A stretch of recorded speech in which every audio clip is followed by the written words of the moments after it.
106.5. 8 minutos. Continuamos con los comentarios en el Sol de la Mañana. Buenos días, Lenchi Vargas. Adelante. Buenos días, camarada Eury Cabral, por allá, por los países de la Gran Bretaña. Buenos días, con -1 de temperatura aquí. Frío. Eso viene más fuerte todavía. Apenas entra el invierno. Buenos días, Anibelca, querido amigo Jolí Matos y Julio Martínez Pozo, un abrazo especial. Y para nuestros queridos oyentes en todo el país, 106.5 abrazos desde Sol. Bueno, el tema obligado es el tema de los Estados Unidos y lo acontecido ayer. Lo acontecido ayer no aconteció ayer. Es decir, ayer hubo eventos, pero lo de ayer es una secuela de situaciones que vienen ocurriendo desde hace años. El mismo triunfo de Obama, no hablo de Trump. El triunfo de Obama es una manifestación de lo que viene ocurriendo en el plano social y político en los Estados Unidos. El primer negro que sube a la presidencia de la República como expresión de una gran presión social propio de una serie de conflictos y contradicciones que se vienen dando dentro de la sociedad norteamericana, que luego se manifiesten en sentido diferente, no sé si contrario, pero sí diferente con la elección de Trump. Trump, que va a representar otra visión, otra corriente del pensamiento político, otra expresión de la organización social de aquella sociedad y por tanto también otra visión de ese sector, distinto a los demás sectores catalogados como progresistas o de izquierdas en los Estados Unidos. De hecho, en el caso de Trump, está representando un movimiento típicamente cada vez más de derecha y, por cierto, un movimiento cada vez más radicalizado. Pero esa radicalización viene también dándose en el otro sector que está representado por los demócratas, que en el fondo no se trata realmente de una lucha de partidos como tales. No hay tal lucha ideológica entre esos partidos, no existe. La lucha es entre los componentes de esos partidos y de la sociedad que le es afines a ellos o al pensamiento de líderes de ellos. El conflicto está en las bases sociales. El conflicto está entre los ciudadanos, esas bases sociales que se acomodan, sea alrededor de una candidatura demócrata, sea de una candidatura republicana. Entonces, esto no es más que el espejo de algo que viene ocurriendo hace años, de descomposición social y política, hace años en los Estados Unidos. Incluso recuerden que tuvimos un caso muy serio en el año 2000 con las elecciones de Gore y George W. Bush. Ustedes recordarán que se dio un gran conflicto allí, en donde casi 2 meses después que se viene a saber o se viene a oficializar los resultados de las elecciones en los Estados Unidos. Peor que ahora, porque ahora se supo más o menos rápido los resultados. En aquella ocasión tuvo que intervenir en la Suprema Corte. Incluso se habló de la judicialización de la política en los Estados Unidos. Y recuerden que las voces de fraude fueron numerosas desde el Partido Demócrata y ciertos sectores de la sociedad norteamericana. Este conflicto de ahora no es de ahora, este es un conflicto viejo. Como ya digo, en aquel entonces, la legitimidad de las elecciones norteamericanas en aquella ocasión Bush y Al Gore fue puesta en discusión y en duda. Y a partir de allí sufrió un duro revés la visión y la integridad con la cual se había manejado el fenómeno electoral en los Estados Unidos. Y esto ha venido simple y llanamente desarrollándose cada vez más.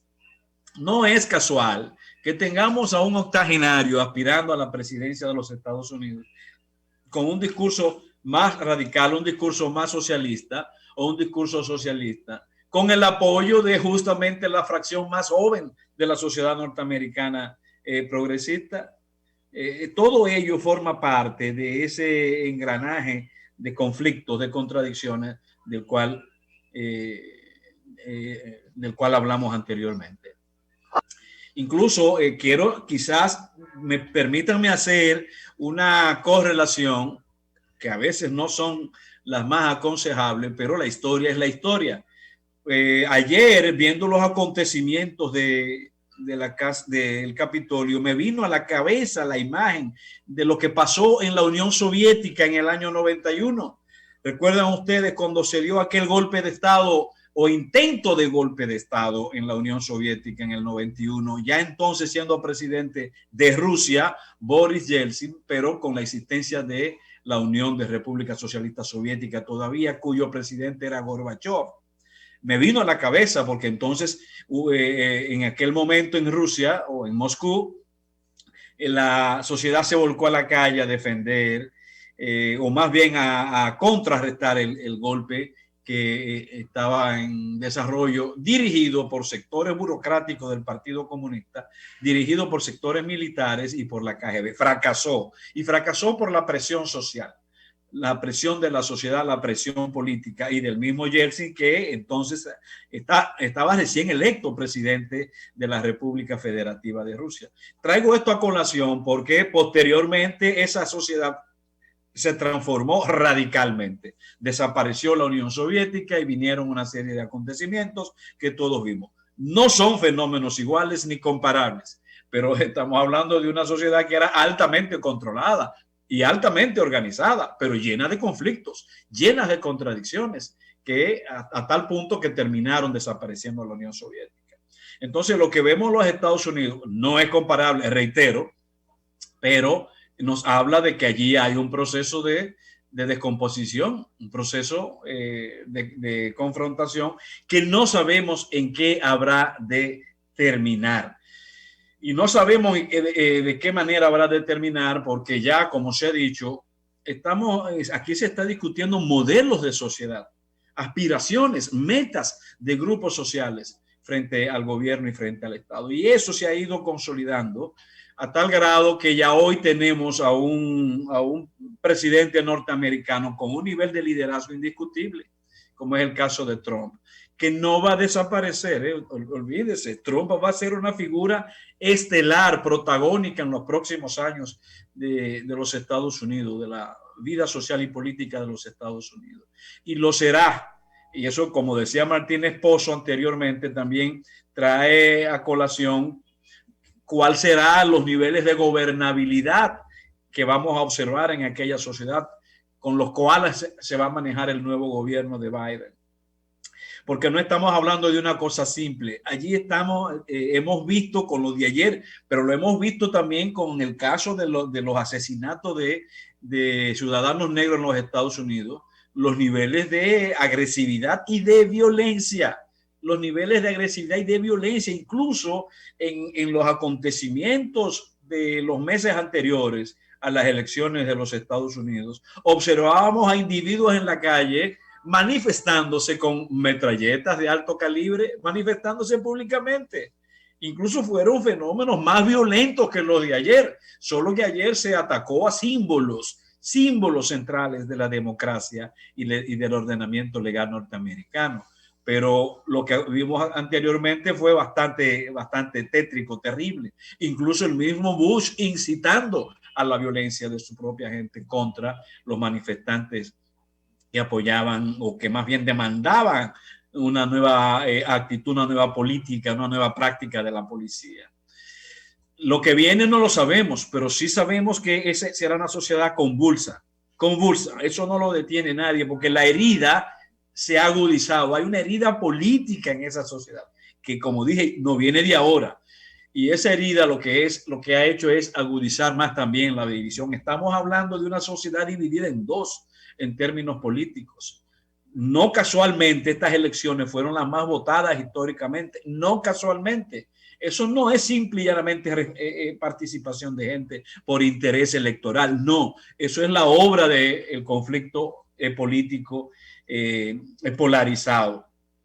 ¿Qué va a pasar? Yo, por ejemplo, tengo mis dudas acerca de qué va a pasar con los partidos tradicionales de los Estados Unidos. Es posible que sigan funcionando tal cual lo han sido, porque son un partido con un nivel de flexibilidad extrema, una característica propia de esa realidad norteamericana. Pero dependerá también de cómo se maneje frente a Bush, por ejemplo. frente a Trump. Porque, por ejemplo, si lo acorralan, Trump no tendrá más alternativa que seguir su camino propio, lo cual no le sería nada difícil, porque este señor consiguió 74 y pico de millones de votantes. 74.223.251.000 votos. Y encima de eso, en su cuenta de Twitter, tiene incluso más adherentes, más seguidores que lo que fueron sus votantes. Este hombre tiene en su cuenta de Twitter 88.596.670 seguidores. Entonces, no es cualquier cosa. Trump es una conclusión que sí a la que yo llego. Trump o es el líder del movimiento, de este movimiento de tendencia cada vez más derechista y radicalizada que hemos visto en los Estados Unidos, o es un preso de confianza de ese movimiento. O sea, ese sector de la sociedad necesita de un Trump, sea Trump o sea otro que ese mismo sector o movimiento se invente. Así es que estaremos prestos a ver grandes cosas en ese país que se había presentado como el ejemplo de la democracia, y en donde ya hoy yo digo qué bueno, me siento ser muy honrado de ser dominicano y orgulloso, porque aquí sí hemos dado muestras de democracia, de respuestas de una u otra forma organizadas alrededor de los principios de la democracia, la cual se ha fortalecido en los últimos tiempos. Con todo y que Bush nos llamara de manera irresponsable y grotesca bananeros.